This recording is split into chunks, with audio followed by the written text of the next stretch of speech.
Good morning, good afternoon, good evening, wherever you are. Thank you for stopping by again.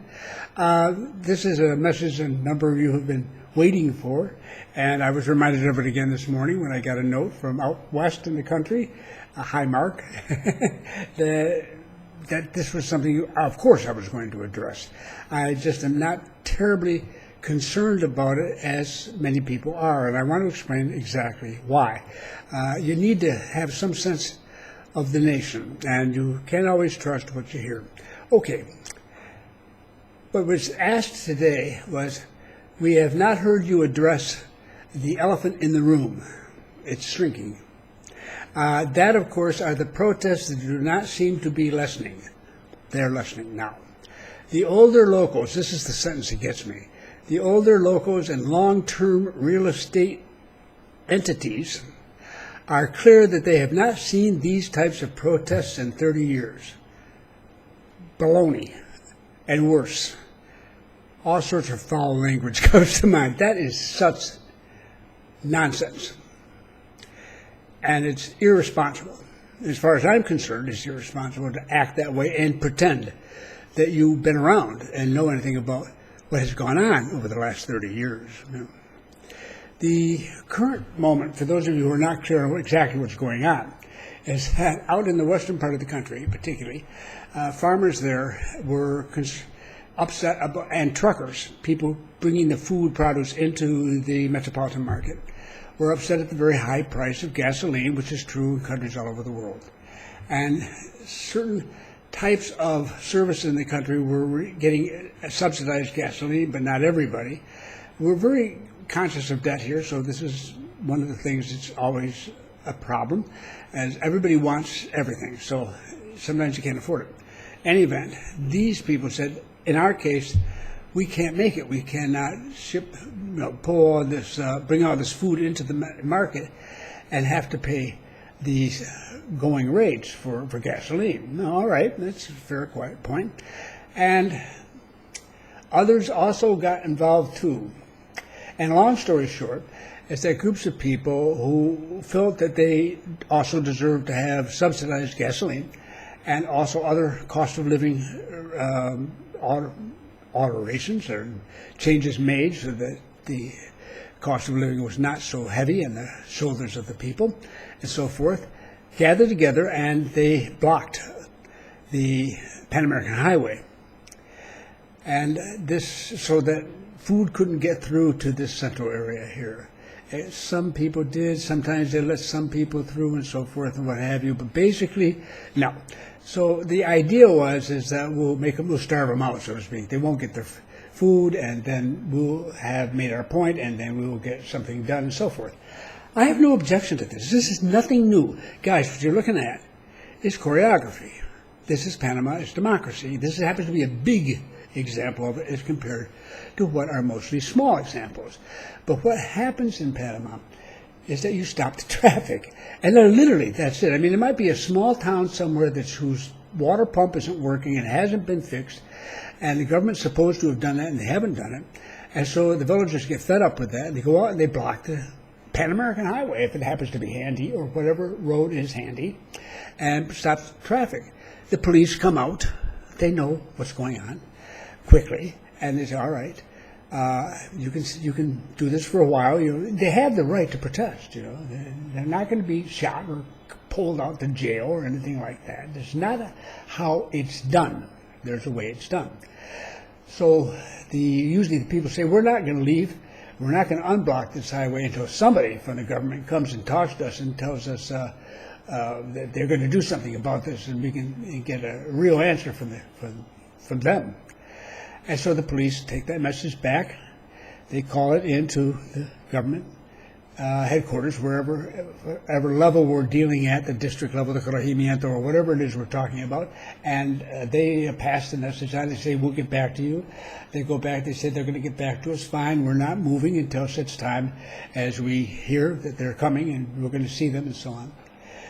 Very commonly, if it's possible at all, but usually it is, if they're stubborn, the point will come when the government says, all right, We don't have the president of the Republic handy right at the moment, or whomever it is, the minister or so forth.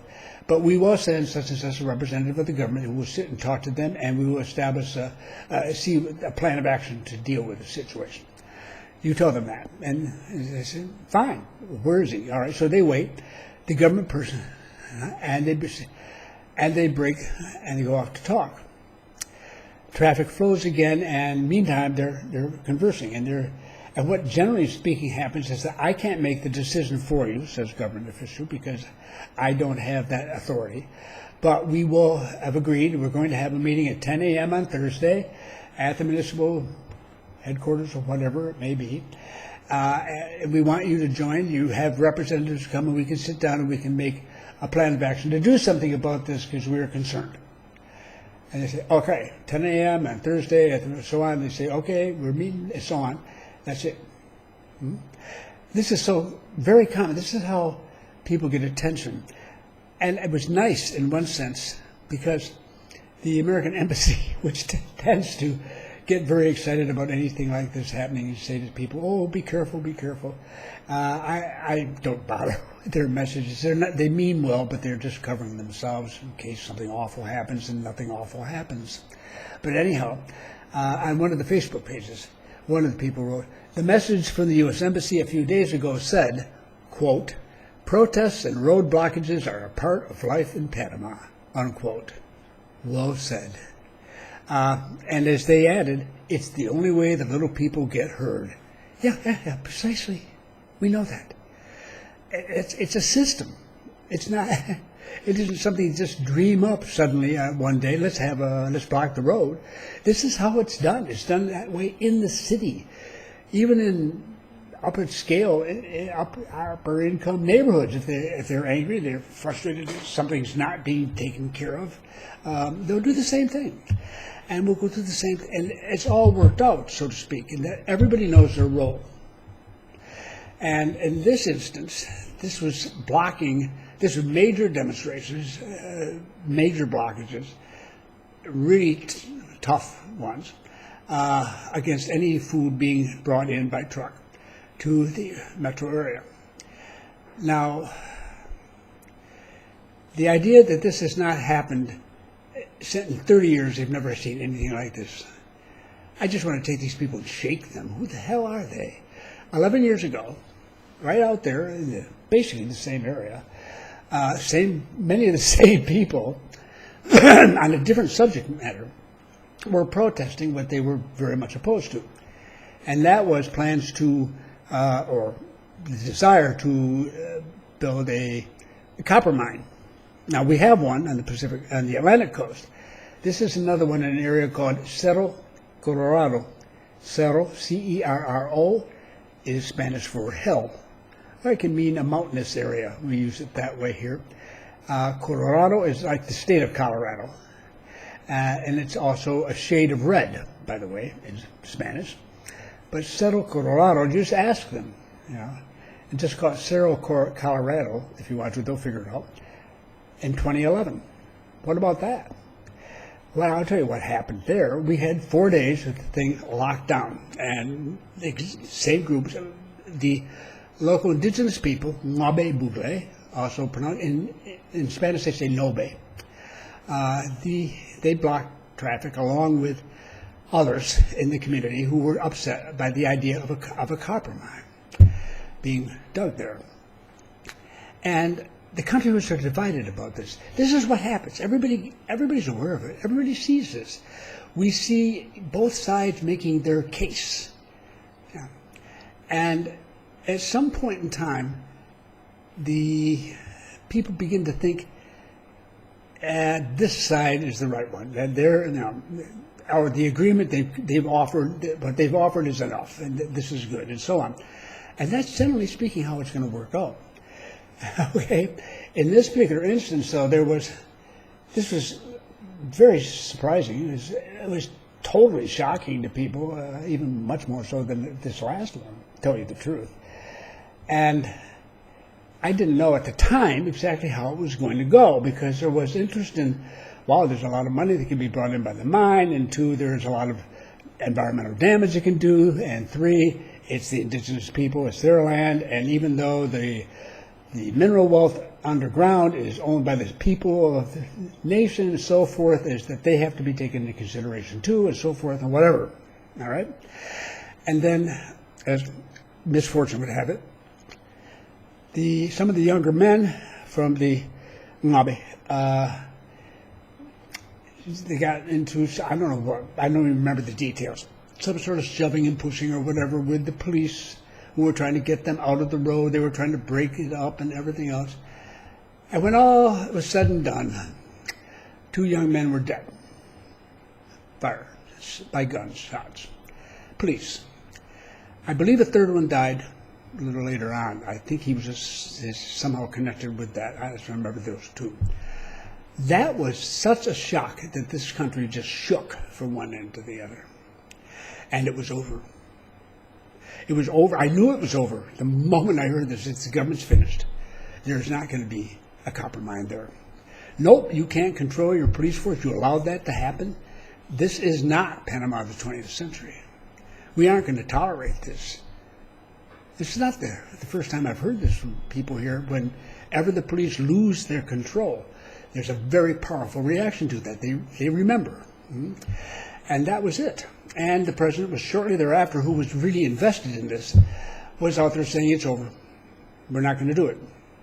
And we're going to sit down, we're going to work all this thing out, we'll have a law passed, and we'll see to it you don't have to worry about this in the future, blah, blah, blah. So, and that's exactly what happened. Now, there was a lot more politics to that than I'm even going to bother talking about here because it's not worth it. And even 98% of the people who were here, and remember that, and they should, it was a pretty big story. It was bigger than this one currently going on, that there was even more to it. And they don't even know. You know, and it's just as well. But there's a lot of political activity going on in regards to this. And it's history, and there's no need to drag it out at this stage of the game. It wasn't the last time that we saw this happen in that particular area. It's been dragged out again, but it's dead. All right, the idea is dead of having that copper mine built there. We've got one copper mine, that's going to be it. There's a massive change in public opinion here. But there's an example of something very similar to what happened. Now, they got out of hand, and when one side makes a serious error, it can bring everything down. If the indigenous young men there had killed the police officers, it would have been precisely the same in reverse. I mean, we don't. This is the way we deal with problems. This isn't the way we make them in Panama. Get that straight.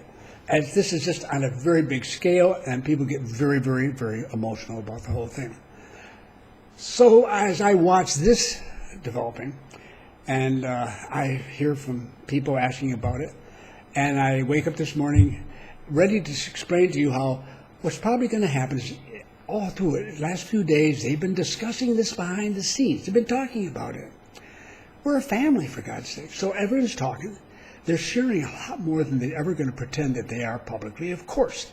And they will put together a special commission. We'll put somebody who seems very, nonpartisan in charge, which happened. And I figured probably Monday, maybe as late as Tuesday, we should have some sort of initial agreement coming out of this. Well, we had it today. So I woke up in the morning, there it is. All righty. So the first step, this is to do with the price of gasoline, and it's a typical compromise. I'll send you to an article, you can read it. It's going to be out of date starting tomorrow, but I'll stick it up at least for today. I don't want to leave it up forever because it's going to be so completely out of date. Now, what follows normally is that some groups, and you'll see that already in the article, will say, no, that's not enough. And there are smaller groups. They will tend to be marginalized, and they will tend to be eventually pushed to one side, basically by the society. The society will say, no more. And they will know that, and they will step aside. Now, this is how it traditionally works out. And it seems to be running in that particular line. It is down that road. What disturbs me a lot is when people are talking, like this gentleman said, about the worst in 30 years. How? 3 people died that time. Remember, guys? You forgot that? 11 years ago. Yikes. And there have been other things. We had a big demonstration down here in the National Assembly, and somebody got carried away, and bam, the people started to loot local stores. Busted in stealing television sets or whatever. This is 5-6 years ago, whatever it was. And the next morning, the shock in the city was overwhelming. Any sympathy those groups had who were demonstrating down at the National Assembly was lost. 100% gone instantly because of what happened. How dare you go in and break into someone's business who's like you, is just a citizen of the country, just trying to make a living and has a family to support, and you go and destroy their stuff, and you're supposedly representing them in your demonstration. Ooh, very strong. Then there was a time when we had some demonstrations going on, and they were relatively small, but they were noisy, that sort of thing. This happens. And unfortunately, somebody was dumb enough to set off some fireworks. And apparently, I guess, they sort of aimed them at the police, which led to the police arresting everybody in sight and taking them down and to their headquarters to be charged. The next day, the president came out and said very clearly, the presidents do speak on these things when they get out of hand. And he said, number one is, I'm going to boil it down and turn it into simple language. How can you be so stupid as to bring fireworks to what are you doing? This is wrong. Don't ever want to hear that again. That was stupid. And then he turned to the police and said, listen, you don't just arrest everybody standing around because you're angry and you're upset. It was just exactly what they'd done. And this was a part of the urban center. We had people wandering by, suddenly found themselves all being taken down and charged with some sort of criminal activity. And many of them had no idea. It had nothing to do with it. He said, in the future, if you're going to arrest anybody, it's only because they are known to have broken the law. That's what you do. You don't arrest everybody because you're angry. And, I've seen more than one police chief get fired and replaced, usually very quickly and very suddenly, because they have gone and done something really stupid. They've allowed it to happen, or they have said something totally wrong. This country has not forgotten the past, and they're not going to repeat it. Okay, and that includes the political groups who were associated with it in the past. I mean, people don't want to do that again. So that's what's going on here. It's not the end of the world. But one of the things that's so disturbing to me sometimes, too, is people from North America and Europe have been criticizing us. For 2 years, we sat down, as I've mentioned before in the past, political parties, churches, groups, civil society, that is, citizens organizations, all the political parties, including the small political parties, and everybody got down into one big group. They planned a response to COVID, and it was implemented, and it's been done very quietly. And during this period, I kept reading nasty, sometimes, criticism of the docile, is the word we use, the Panamanians were unsophisticated and uneducated, and they just did what they were told. Really insulting crap, right? And I said, no, we came to this together as a group, and that included expats, right? And agreed. And the expats, by the way, who actually were represented were mostly Latin American expats, okay? My kind of expat doesn't have organizations like that. We don't need them. Any event, they came to an agreement, and that's why things worked that way, because we had a common enemy from outside, and we met it as one group. All right? Now all of a sudden, the people were talking about how we're just so docile and so quiet and so weak and so unsophisticated. Now we're wild and crazy. Oh my God, we're hot-headed Latinos. Ooh. Oh dear, you can't make this stuff up. Any event, that's what's been going on. It's taking care of itself. It still has, as I say, there'll be some bumps in this road down this week. Probably we'll see some, hopefully nothing stupid happens, and nobody wants anything stupid to happen. and we'll get on with life. And then a week or two from now, we won't be talking about it anymore. Let's hope, and hopefully we can get back to what we've been doing since the beginning of this year, which is growing faster than most people thought. With inflation ran at 4.2%, just up now to about 5%, and that's nothing compared to what other countries are dealing with. Unemployment has been falling steadily. The GDP growth was over 13, almost 14% in the first quarter of this year, which is extremely high. We've got all sorts of stuff going on.